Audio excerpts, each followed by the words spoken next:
Good afternoon. I'm waiting on my nurse to get back from an emergency hip fracture. And I was thinking about hip fractures and you know how many patients I've seen with hip fractures. And I started out in emergency medicine to help people and make a difference in people's lives. And but I'm a Generation Xer, and I grew up watching this show. And, and this is the way I thought and felt that EMS to this day should be run. Um, Not as much as medical control as they have, but there needs to be more medical control. There is too much leeway on the freeway.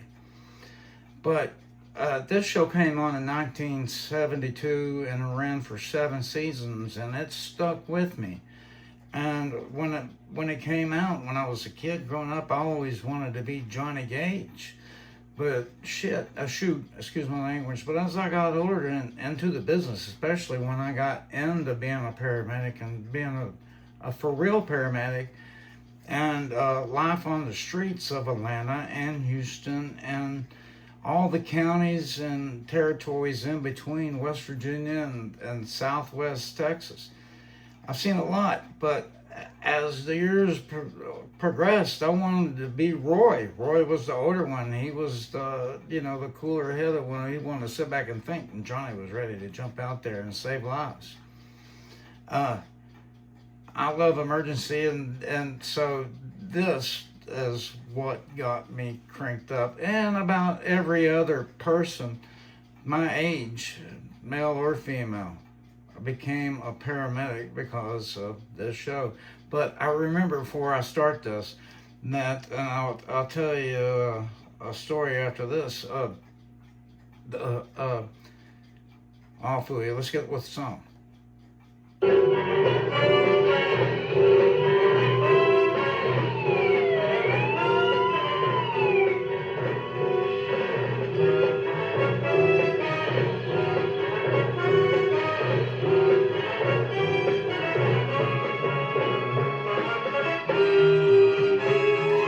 You can catch that every day on somewhere TV.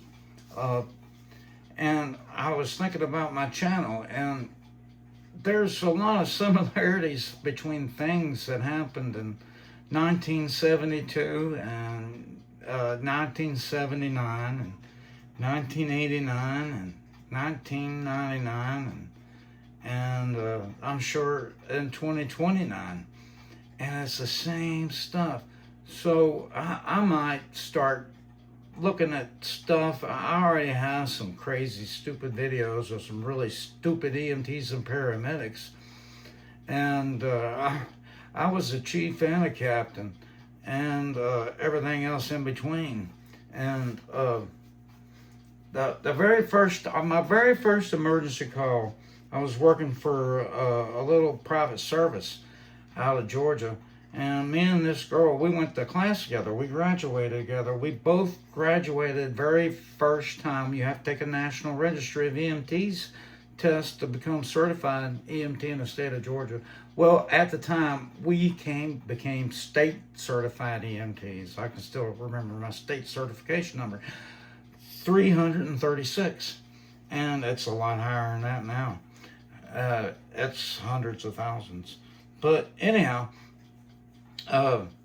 very first call, and we worked the night shift, and we worked for a private company, but we had a couple of nursing homes we ran emergency calls for, and we went down to the local nursing home, and we was both fresh, brand new. She had been working at Radio Shack, and I had been cutting lawns for, to get through school.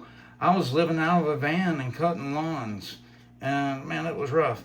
And so we got called to the nurse home, and Granny's dying, and who's got the wheel?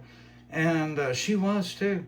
And so we got her in there, and she was about to quit breathing, and she needed intubation. That's where we put a tube down your trachea or your windpipe to help you breathe. And we was going down the sidewalk as fast as we could because paramedics don't run. Never run. You'll never see a paramedic run. It says walk fast, but people are scared already, and you don't want to freak them out anymore. I don't know. That's just the way we're taught. And watch them on TV now. Paramedics never run. That's why they're all fat.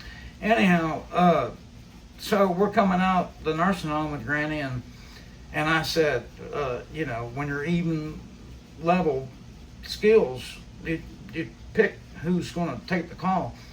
And her name was Kathy. And I said, Kathy, I said, you want this call or you want me to take it? And I was hoping and begging that she was going to say, I'll take it. Nope. And that was in 1993, 4th. 5? It don't matter. And the bell, and the toll bell rings, whatever that is. And, she said, oh, would you take it? From that time on, I was in charge and in command, and I never asked anybody else to ever take a call. Ever. Even when it was an EMT's call, I took it. Because I'd just rather not drive. I'd rather not drive. But to this day, I hate driving, and I see people on it always letting his wife drive him around. Well, no. I'm used to being drove around. And so, with these, my clocks are off a little bit. With these emergency calls, I'm going to add them up to all mine, and they're going to accumulate into something fantastical, I'm sure. I'm very sure. So, new things are happening, and you're going to see new things, and hopefully get my channel cranked up on doing something. I'm going to put up my life story in EMS. I've got over 15,000 calls of that. But thank y'all for watching and spending the time, and I appreciate you watching. God bless.